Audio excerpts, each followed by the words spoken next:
They would then be sliced open with a razor to increase the size of their back door. And as soon as that incision was made, oh, no. Hey there, guys. All right, today we are back with some more good enough, and this time, the worst punishments in human history. This is 18 minutes long. I feel like this is going to be disgusting, especially with this man's art style. There's going to be some horror here, I'm guessing. I'm just going in with that assumption. Now, before we dive in, make sure you go and check out the links in the description box below. I would love it if you join the Discord and followed me over at Twitch. And please do go check out the gaming channel here on YouTube. Trying to push that too, so that it can get monetized.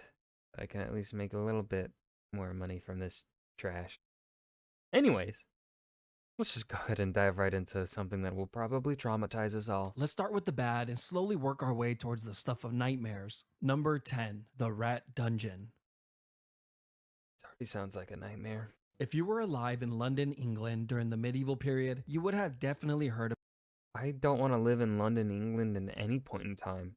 About the Rat Dungeon, since this punishment struck paralyzing fear into the hearts of even the most hardened criminals. This was a cell that was located at the bottom of the London Tower, where prisoners were shackled and chained in complete darkness. But here's the thing, the dungeon was connected to the nearby river and just below the river's waterline, so that when the water levels rose, all the rats that lived along the riverbed would be pushed out of their shelters and forced to swim downstream. This would of course lead the hungry and angry rats towards the entrance of the dungeon, where they would then come face to face with the prisoner. But to the unlucky prisoner, he never actually saw anything, and all he would hear were the soft scurries of the rats' feet entering the dungeon. And in a matter of minutes, these soft noises were in the hundreds and all around him. These angry and aggressive rats would then begin to take small bites from the prisoner, who had no way of defending himself. Now, he might be able to shake the rats off for a few hours, but eventually the prisoner would pass out from pure exhaustion. And while he slept, the rats would continue to take bites from his flesh. Eventually, when he would wake up, he would discover hundreds of bites throughout his entire body.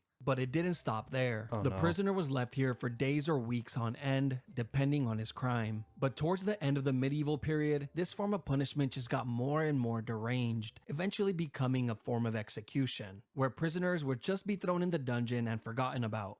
Number 9, the rack. This was yet another punishment that took Ooh, I already know where the rack is going. These two, I didn't know about the rat dungeon, but I do know about the rack. The rack does stretch you out, but like, I don't know, getting eaten alive by rats is pretty fucked up. Guess it's which one. The way I think of it is like, which one are you more consciously aware of that you're going through? And I guess if you pass out from exhaustion or pain from the rats and you can't see them, maybe that one is not as bad as the rack, or you're just getting slowly pulled apart. But still, I don't know. I think I'd prefer the rack over the rats. Place in the London Tower. The rack was a torture device that was used in many places throughout history. This form of punishment was originally designed for getting a confession, usually from criminals, slaves, or prisoners of war. The device looked like a large ladder, but instead of secure steps, they would actually rotate like a rolling pin. You see, when a prisoner was placed on the rack, he would have his feet and wrists tied to a ratchet pulley system, where two legal officials would slowly tighten the ropes and locking them in place, placing an increasing amount of strain on the prisoner's shoulders, hips, knees, and elbows with every single turn. This was all done to get information, but of course, a lot of the times the truth was not accepted as reality, and the prisoner would then begin to say whatever he believed the officials wanted to hear. Sometimes it would work and the prisoners would be let go, while other times they would be tortured even more for lying. When the whole ordeal was over, prisoners were usually released with dislocated joints, but oftentimes they were left completely paralyzed. That was the case in England in 1447 when a 25-year-old girl— Okay, so actually, I think I would prefer the rats over the rack. Just, the more I'm thinking about it, the more I'm like, yeah, eat me alive. Don't, this is, it's going to get worse from here. These are already really fucked up when you really try and picture them. Oh. Girl named Anne Askew would be tortured on the rack for hours and hours on end and left completely paralyzed after all her joints were dislocated. She was then carried on a chair and burned alive at the stake. All this because she read and memorized scriptures from the Bible, which she preached in private to a small group of women, which were the exact women she refused to name and expose during her torture. You see, during this... Fuck yeah, Anne. Not a snitch. Let's go. Yeah, even though I would have definitely snitched.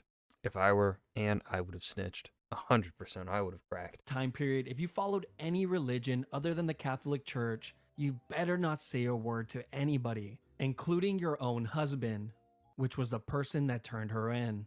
Number 8. Wow, Keel hauling. scumbag. This brutal punishment was carried out at sea on sailors who would steal or be violent towards others and would usually result in death. Keel hauling would start with a sailor having his arms tied with a rope, then looped around the entire circumference of the ship before being tied off to his feet. The sailor would then be thrown overboard while the group of men on board pulled on the rope to slowly drag him around the outside of the ship, including over the keel, which is how this punishment gets its name. But a lot of the times, the sailor wouldn't even have to worry about it, since they were dead before they ever reached it. Yeah. Kinda just depends on how hard the guys on the rope feel like working that day. Not only would the sailors be drowning and getting their backs and necks broken on the keel, they were also getting sliced apart like a cheese grater by all the sharp barnacles on the outside of the ship. But if by some miracle a sailor actually happens to make it all the way around the ship without dying, one of 3 things will happen. 1. He would be sent for round 2 and for sure be dead by then. 2. Be freed and allowed back on the ship, where he would then slowly die to infections. Yeah. Or 3. Live the rest of his life single and being made fun of, since he was now fully covered in scars from head to toe. Number 7.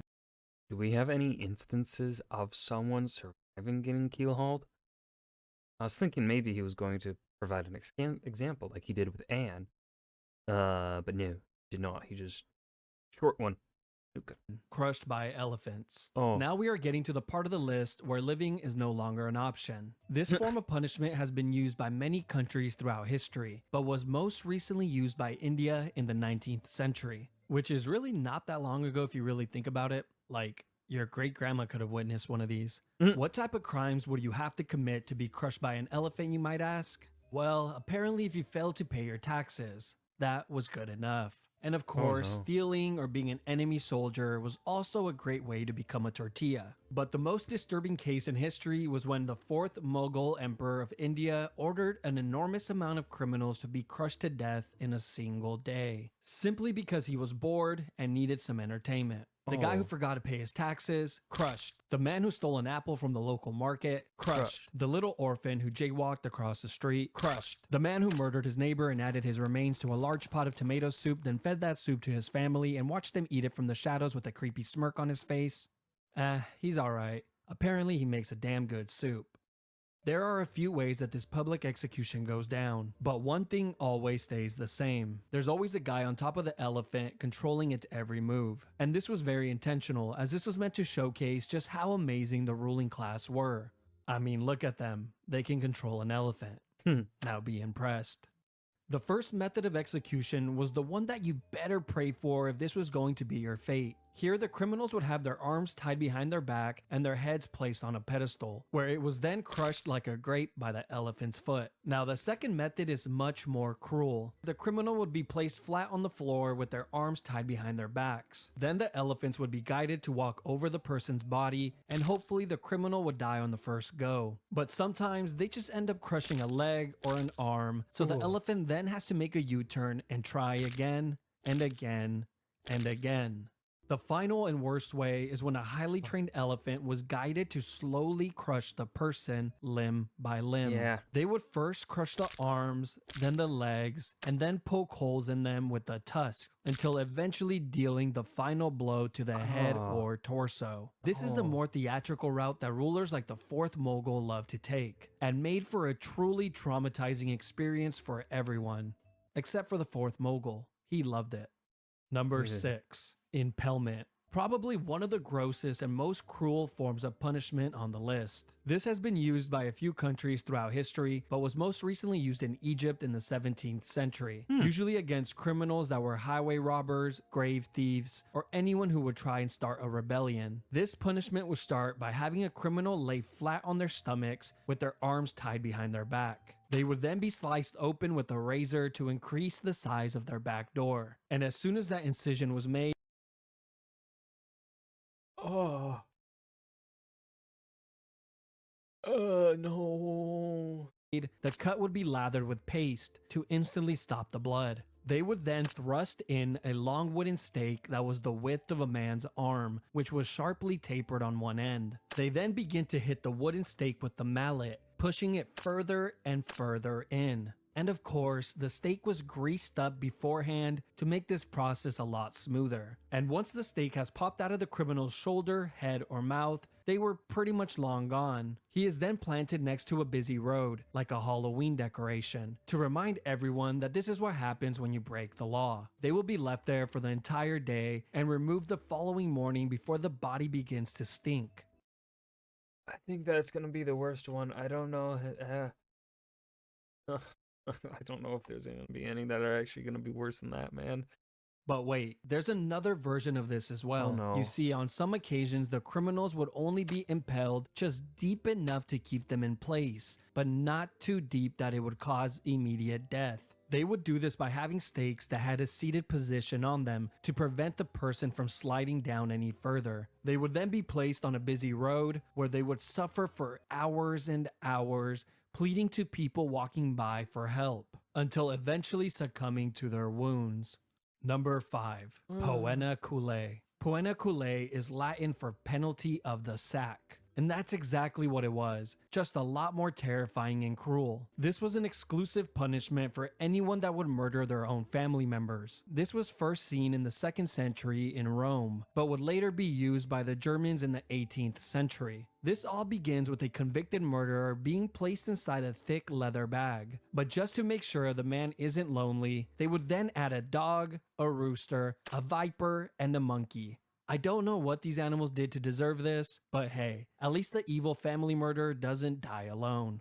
Once all the animals are added inside the bag, it is then sewn shut, creating an almost airtight seal. Now you would think this would be horrible enough, but no, this is just the beginning, because as soon as the bag is sewn shut, it is then tossed into the ocean. But don't worry, later on, these murderers would be given the option to either be placed inside the leather bag or be sent to perform at the Colosseum, where they can perform the act of being mauled to death in front of all of their loved ones and peers. You know, at least they had the option. Number 4. Rats. This is one of the most... But why? Yeah, what did the monkey and dog do? The viper, yeah, I can understand the snake. They're snakes. But the monkey and the viper, dude? And the monkey and the dog? What the dog do? What the dog doing? sick punishments in all of human history, and it involves the use of rats. I will cover two of them here as they are very similar. The first use of this form of punishment dates back to 1568 during the 80 Years' War. A Dutch leader named Diederik Sonoy would often use this method of punishment, which involved placing a rat inside of a clay bowl, then placing it topside down on a prisoner's stomach, chest, face, or groin. Then the back of the bowl would be heated with either a torch or some coals, causing the rat to go into a full-on panic, trying to escape from the heat. And its only way out was to burrow into the human. Once inside, it would continue to chew and tear apart whatever was in its way, desperately searching for a way out. Eventually, the rat finds its way out of the maze and survives. The same could not be said for the prisoner. But the second method was much, much worse, and was highly secretive since it was used under the guidance of the dictator Augusto Pinochet, where he held power from 1976 through 1983. They called it the rectoscope. And I'm sure you have already figured out where this is going. Yes, it's exactly what you think. They would place a tube on a prisoner's back door, then insert a rat inside of the tube. The rat would then begin to burrow its way in. These people were so sick that they actually expected the prisoners to answer questions while this was going on. Eventually, the rat would find its way in and begin to move forward to find its way out. Nobody really knows how many people died from this punishment, but we do know that a ton of people went missing when this dictator was in charge. Number 3. Gibbeting. I ate breakfast before recording today, guys. I don't feel so good. The last known use was in the early 1900s in Afghanistan. This all came to light in 1921 when the National Geographic published this image in their magazine. This was also used in the United States from time to time during the 17th and 18th century. One notable example was in Boston, Massachusetts, where a few pirates were hung at the Boston Harbor, which served as a warning to any sailors that were approaching Boston. Now let's talk about England, since they love this form of punishment so much. In England, this was used on traitors, murderers, pirates, and thieves. But after the year 1752, the Murder Act was passed, which required that all convicted murderers must be put to death by being publicly dissected or by gibbeting of some sort. And over 134 confirmed people met this fate. The most common form of gibbeting were actually cages, and they looked like this. Yeah. It was an all-steel cage that was shaped tightly to the form of a human body, which was so tight that it would not allow the person inside to move. They were then hung 30 feet or more off the floor, usually on a public road or waterhole, to ensure that the most amount of people could witness this monstrosity. But I can only assume this was more annoying than anything, since every time you get thirsty and needed to fill up your container of water, you would have to deal with the dying man begging you for a sip. Over here! But the annoyance and torture of the public didn't stop there, because after the criminals would die in the cages, the body would be left inside to rot for years and years on end, with the locals complaining that the smell of death was so pungent that they couldn't even sleep at night. There's even been reports that some human remains stayed inside of these cages for over 20 years, before a government official would finally remember to clean it out. Number 2. Scaffism. This was a form of punishment that was used by the ancient Persian Empire on anyone that would be convicted of murder. First, the criminal would be placed inside of a boat on their backs and tied down. The boat had 4 holes cut out so that the person's arms and legs would be outside of the boat and in the water. They were then force-fed large quantities of honey and milk until their stomachs were visibly full. They would then proceed to lather their entire body with the milk and honey as well. After all these steps were completed, he was then pushed out to the middle of the lake where he was completely exposed to the heat of the sun. But the sun would soon become the least of his worries. You see, the reason they fed him milk and honey was not because it was a great last meal, but because this combination causes the person to get extreme diarrhea, which mixed with the sweet honey attracts rodents, bugs, wasps, bees, flies, and whatever other animals live near the lake. After being tormented by the animals throughout the entire night, you would think that the daytime maybe gets a little better. No,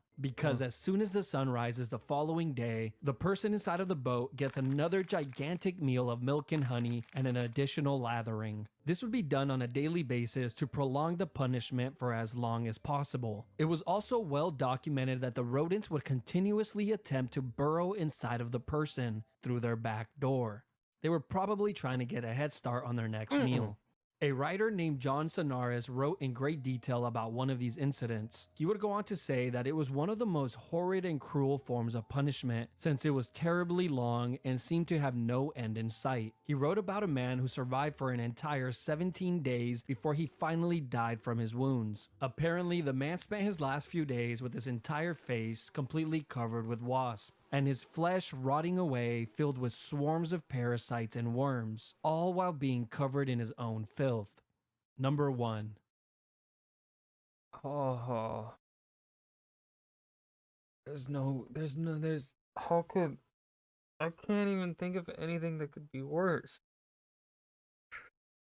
This has to be a super slow, like, I'm gonna be honest, the gibbet, or the gibbet, however you want to pronounce it, I don't know, still not, I don't think I would put the gibbet at number 3. That's just death by starvation and thirst, and the sun. The rat bowl definitely more worse than the gibbet. The gibbet, that seemed like, yeah, I would put the gibbet at like probably like honestly 10. It's just a slow death, painful death. It's terrible, but it's not like, I don't know. getting eaten by the rats, getting stretched and paralyzed, dragged across the ship, underside of the ship, crushed by, like, yeah, the gibbet, I don't think is number 3. I think it's number 10 in this list. The oubliette. Oubliette simply means to forget in French. Oh This was no. a punishment that was used in many places throughout history, including in the London Tower, which had a small and confined room called Little Ease. Not only was this room pitch black, it was also so small that prisoners could not sit, stand, or lay down while inside it, and they would be left in this uncomfortable position for days on end. One of the most famous oubliettes is not the one in the London Tower, but in the neighboring district of Warwick, inside of Warwick Castle. Here, deep underground in the castle's dungeons, is a very small and narrow cell, completely made of stone, which has a metal door to close it shut. Prisoners were tossed inside of the cell and forgotten about, as the name implies. The prisoner would just have to sit there and wait for their inevitable death, which usually came in a few days from dehydration or starvation. Now, of course, this would be the best case scenario, because in reality, most of the time there would already be a rotting corpse inside of the cell to Oh. keep the new prisoner company. The previous occupier of the cell would serve as a daily reminder of his upcoming fate. But that's not the only companions that he will have, since the underground dungeons are completely infested with rats that have developed a taste for human flesh. But wait, there's more.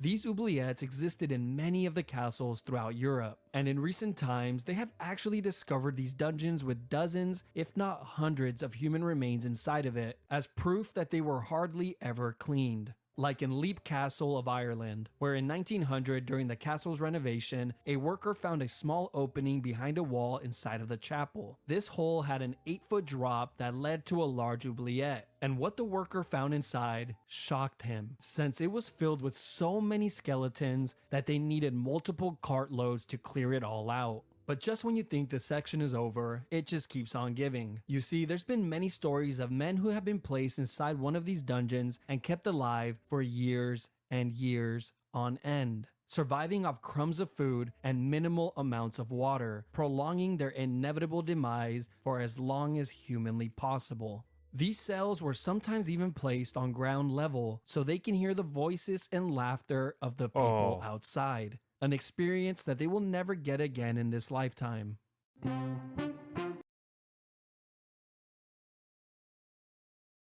Uh, uh, uh. I don't. I don't know what I'm supposed to say here. I don't think I have anything to say at the end of this. I'm just. Uh. Chills. Humans. Humans be humans. That was the worst punishments in human history by Good Enough. He is a